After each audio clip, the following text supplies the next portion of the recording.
Meteorologists are at a loss to explain what is causing this weather and why it has taken flight to dry.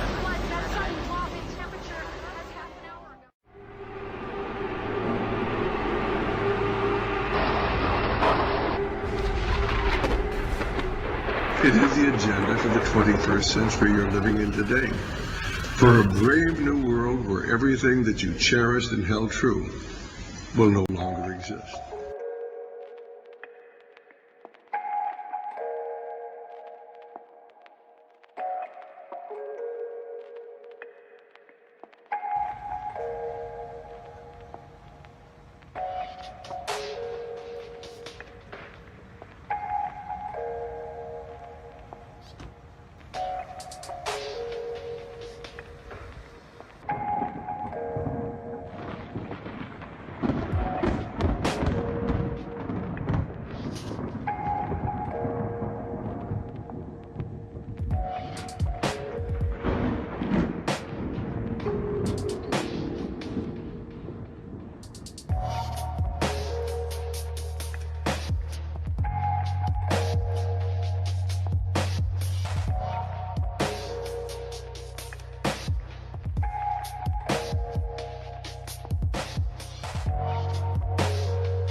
Betinho, tá se formando, ó. Quem não fala que no Brasil não tem, olha lá, ó. As nuvens descendo, olha lá, ó. Tá vendo lá, Zé? Olha lá, Zé. Olha lá, Zé. Olha lá, mano.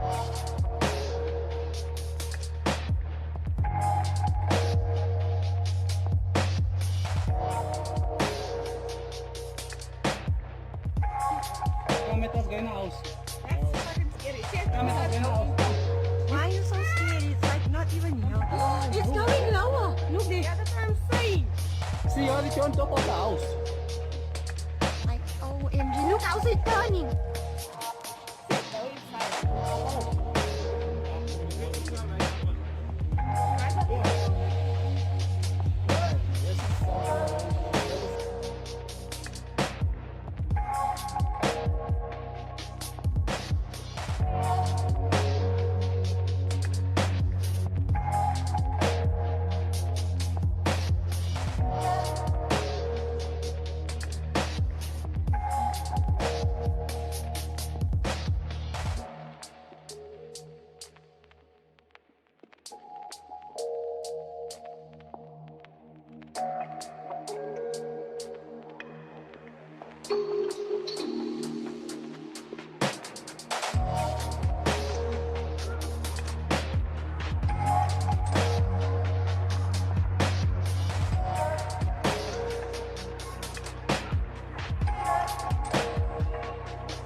es tal que las personas no pueden salir de su carro con su vehículo.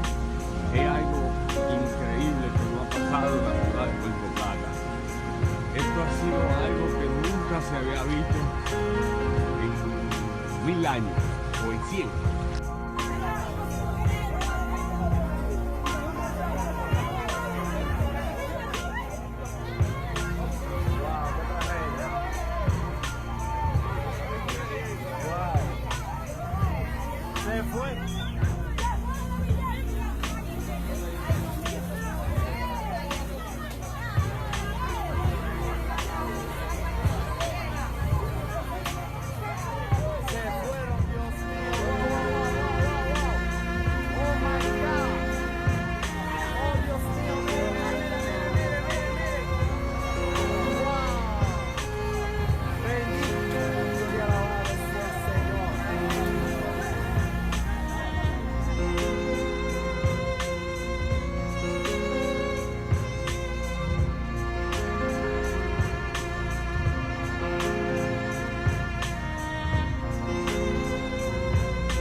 Sea ice at both poles is at record lows for this time of year. That might not sound surprising, but it's actually a first. While ice levels in the Arctic have been fairly consistently declining year after year, the Antarctic hasn't seen the same decline. In fact, the amount of Antarctic sea ice hit record highs each year between 2012 and 2014.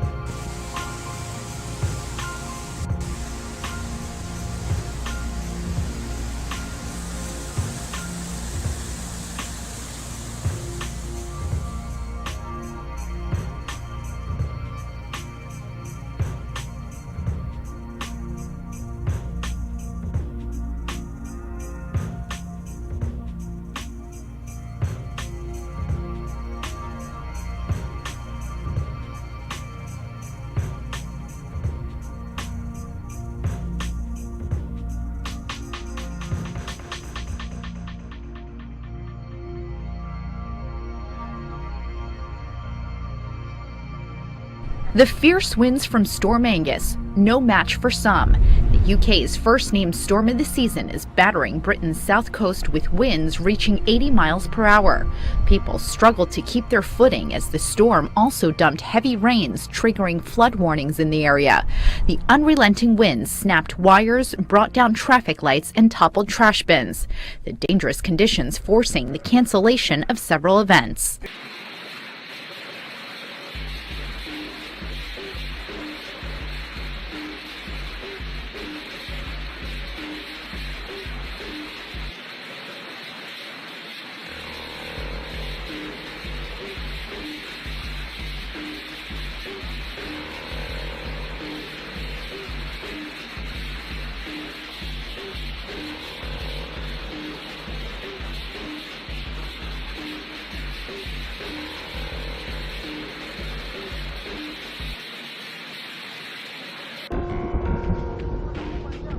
The dry spell experienced in many parts of Kilifi County has dealt residents of this coastal region a bad hand for several months now. Hundreds of families have been left in despair, grappling with severe shortage of food and water. 2 miles away? How long do you think this road? 2 miles? Yeah, about.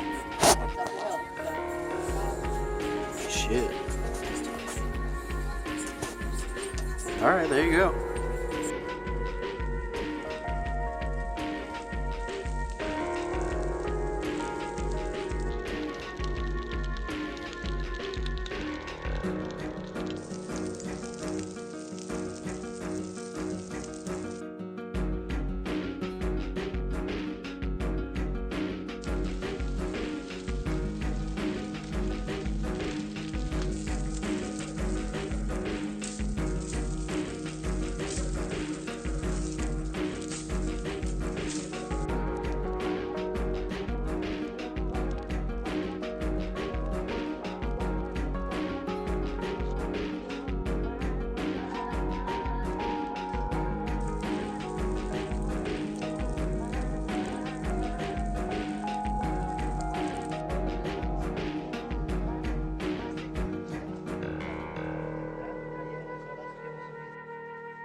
So Xinjiang, Inner Mongolia, and Heilongjiang are among the regions that have already seen this year's heaviest bout of snow. The snow has brought some inconveniences, but also a little bit of fun. Sun Yue has more.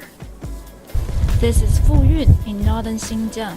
The snow here is more than 1 meter deep, trapping everything, even these super furry animals, who turned out not able to defy the cold.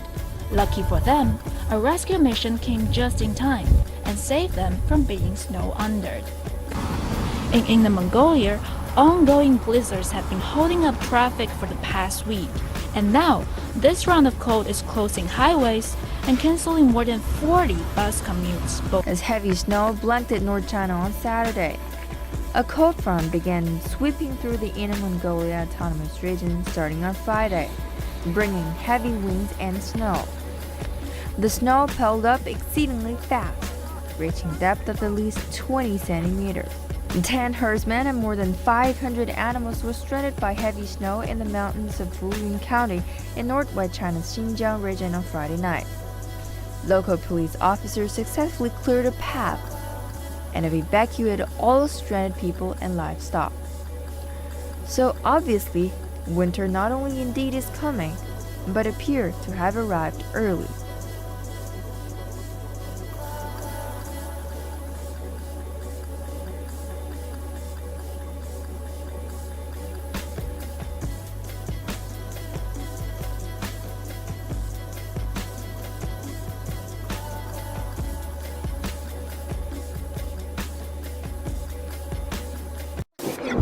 A strain of the avian influenza virus that's even more fatal than previous strains is spreading quickly across Korea. Last week, authorities culled tens of thousands of chickens and ducks infected with the H5N6 virus at farms in Jeollanam-do and Chungcheongbuk-do provinces. And since Saturday, dozens of chickens and ducks in Gyeonggi-do and Chungcheongbuk-do provinces have actually died of the same virus. 4 duck farms in Chungcheongbuk-do province have reported suspected cases of the viral strain, and the regional government has confirmed the viral strain at 3 other farms nearby.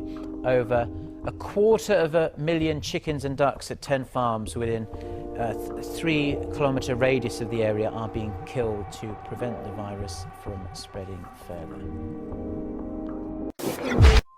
Meanwhile, Kanye West is making headlines again, this time for going on a rant during his concert in Sacramento. He took the stage some 90 minutes late. He performed 2 songs and then went on a tirade. Y'all don't want to lose again. A lot of people here tonight felt like they lost. You know why? Because y'all been lied to. Google lied to you. Facebook lied to you. Radio lied to you.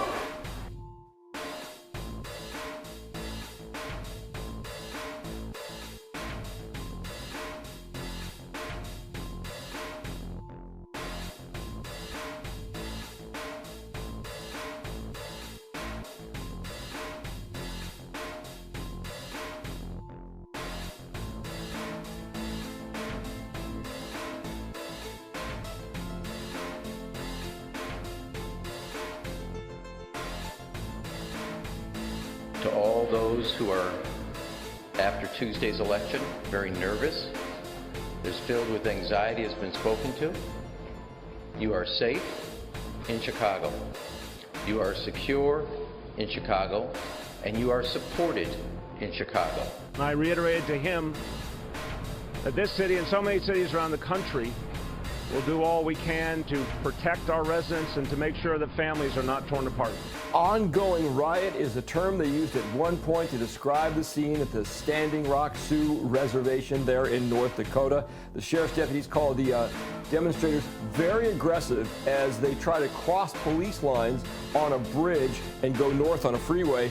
Protesters reportedly set several fires, and then authorities responded with water cannons on both the fires and the demonstrators. On social media, the Standing Rock Medic and Healer Council called for an immediate stop to the use of the water cannons in these very cold 20-degree temperatures, saying that hypothermia could lead to loss of life. So far, there has been one arrest during this clash with police. This, of course, the latest incident in a series of them along the pipeline, which will stretch from western North Dakota down to Illinois.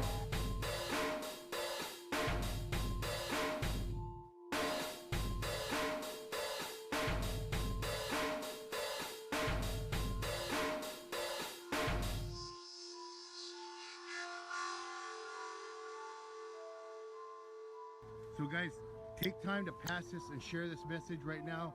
What we have is percussion grenades being thrown. We have the police are right down there in the front. They're spraying water with LRADs. Continue to share as fast as you can. Hey, I need some batteries. Sweden was a slave trading country until 1847, so much of its wealth is built upon the backs of the slave trade, and the legacy exists.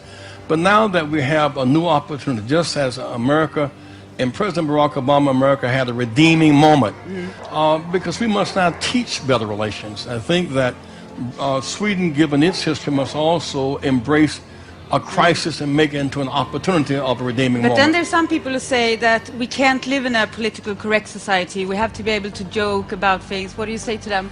Well, we must be morally correct, and we must not put politics and expediency over principles. The principles of we've learned to survive apart. We must now learn to live together. That's the new world order for people. Sweden is destined to become a multiracial, multicultural society. It should embrace that as an opportunity, not see it as a negative. And so I would hope that people would see that as a new Sweden emerging. The immigration process coming toward Europe is irreversible. People, the wars create what? They create death, injury, and immigration patterns. So people are coming here from Africa, they're coming here from East Asia, they're coming here from Iraq. And as they come, Sweden must see its new peoples through a door and not through a keyhole. And such incidents for the race, gender, religion must be rejected firmly and quickly. Sweden is now, in absolute term, the country that has most immigrants in Europe.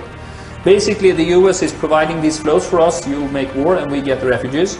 So, and we think that this is basically an asset for the Swedish society. Understanding the atrocities of past history. So a reminder of that is very, very important. I mean, we tend to see ourselves as an open society, but to be reminded of our own responsibility in those questions, I always think is important.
We do stand on the edge of a great new era. We built this great industrial powerhouse.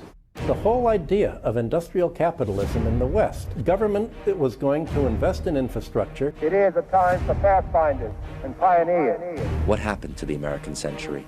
The share of income that we put into infrastructure has gone down starkly. If you travel around the country, there's just not that much that's new. What happened to America's ideal of progress? All these things that had been established after the Great Depression fell apart. You'll see that whole streets are just closing down. A community that's undereducated, underemployed. Baltimore was a blue-collar town. Now the air quality is wonderful because there's no industry here anymore. It's beyond light. Detroit had a population of about 2 million people in 1950. It's now a little over 600,000. A huge percentage of their budget goes to the military. This is an economy that's based to a large degree on killing people. If you were to cut the military budget in half, we'd have a depression in the United States. So they're literally working full-time and making poverty wages. You have 1,600 vacant houses. It's insane. They said, let's save a few dollars and pump the water in from the Flint River. Decades and decades of being ignored. Americans are finding themselves in a desperate situation. There's new state. A lot of talented people here, but you will never know because of the reputation we got. If you're an entrepreneur right now in America, the last thing you want to do is take risk. This is not a world I want to take risk on. America is not the pillar of democracy and freedom that it was once seen to be. Here we are, naked in front of the world. It's a real tragedy.